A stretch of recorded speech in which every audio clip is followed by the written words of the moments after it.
Now think about this. For the Muslim today, we have this idea that the world is divided into believers and disbelievers. Muslim versus kafir. Muslim versus kafir.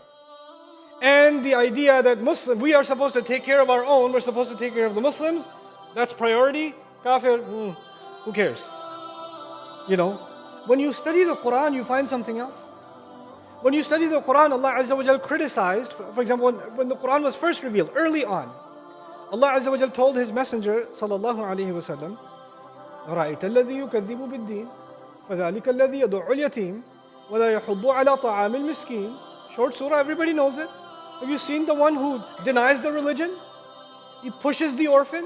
He pushes the orphan. يَدُعُّ الْيَتِيمِ.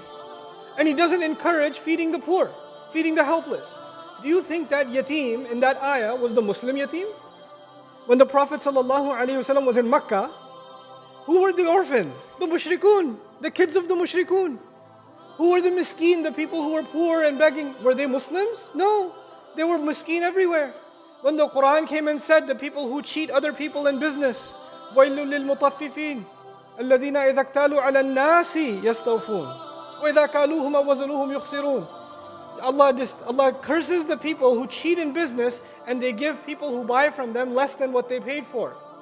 I paid for 2 kilos of rice, you gave me 1.75. Allah curses those people when they cheat people, their customers. But those customers Allah was talking about were not Muslim, they were annas, people. Quran came to defend people. When Allah Azza wa Jal says, you know, وَإِذَا الْمَوْءُودَةُ سُئِلَتْ بِأَيِّ ذَنْبٍ قُتِلَتْ. When the baby girl was killed, buried alive. That's what the mushrikun used to do. They used to kill the baby girl and bury her alive. That baby girl was born in a Muslim family or a mushrik family? Was born in a mushrik family. And Allah Azza wa Jal stands up for her. In other words, the Quran from the very beginning taught the believer to be concerned about the pains of everyone else. The pains of everyone else. As a matter of fact, when we stand up as Muslims, as an individual, as an individual, we should be concerned about everyone, Muslim and non. But as a community, as an ummah, when we raise our voice, every other group is different, we are different. This is the last thing I'll share with you.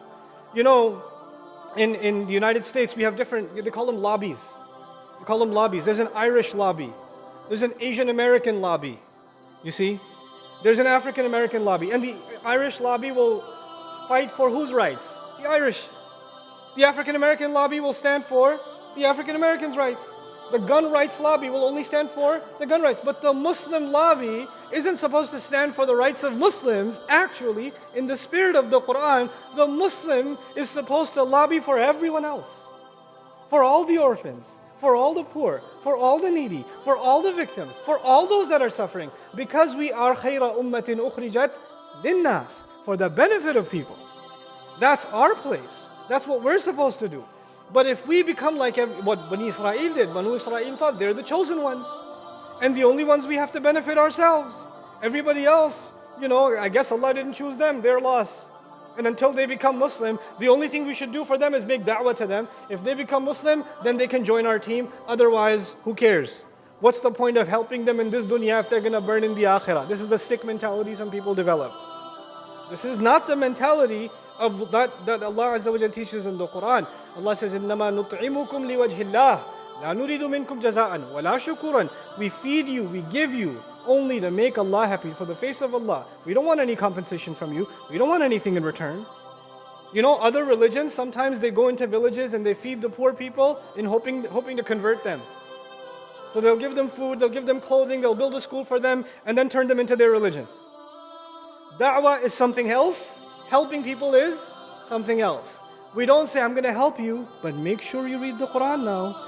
Or you make sure you come to the masjid. No, we don't put pressure on people like that. La ikraha fid din. You can't force people into the religion. You can't even pressure people into the religion. Helping people is a separate obligation. Making da'wah to Islam is a separate obligation. Those are two very separate things. They're completely separate things. And they should not be confused with each other. I wanted to share this with you because we have to, the words we say about our religion, that we are the best ummah. We don't stop at the best ummah. We got to finish the ayah. لِلنَّاسِ تَأْمُرُونَ بِالْمَعْرُوفِ وَتَنْهَوْنَ عَنِ الْمُنْكَرِ وَتُؤْمِنُونَ بِاللَّهِ.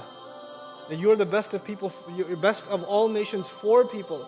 You're the ones who encourage and command and instruct to do good, good for all. And you forbid evil, evil for all. And you're the ones who believe in Allah.